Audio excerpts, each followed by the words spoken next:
Hello guys.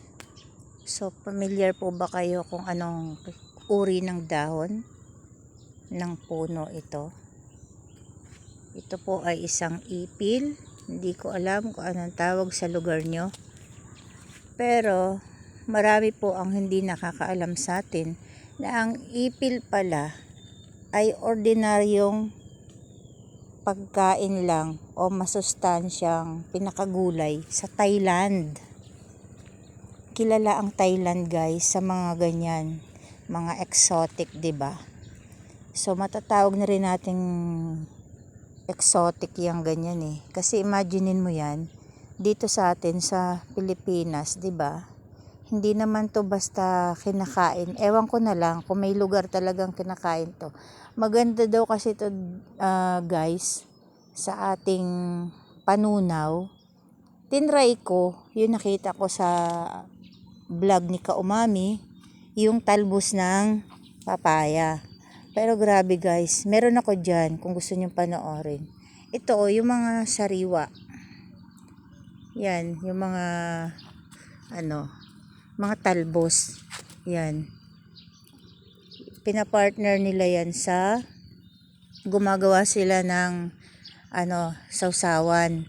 Yung ginadgad na papaya, lalagyan nila ng sibuyas, sili, kamatis, ganon.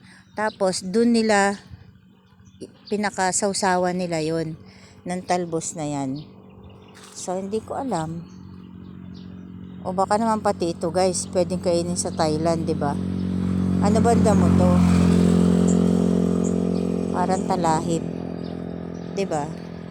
Pero totoo 'yun guys. Kinakain talaga to sa Thailand. So hindi ko alam kung maisipan kong subukan yan kainin. Siguro pag wala kami na huling isda ngayon. Ala, ano yun nasa ko na yan? Dumi lang pala. Akala ko insekto. Parang siya lang. Isa siyang insekto na pilit dumidikit sa akin. Na nagdadala ng wala lang. Bahala kayo dyan. Baka makapagsalita pa ako ng diba?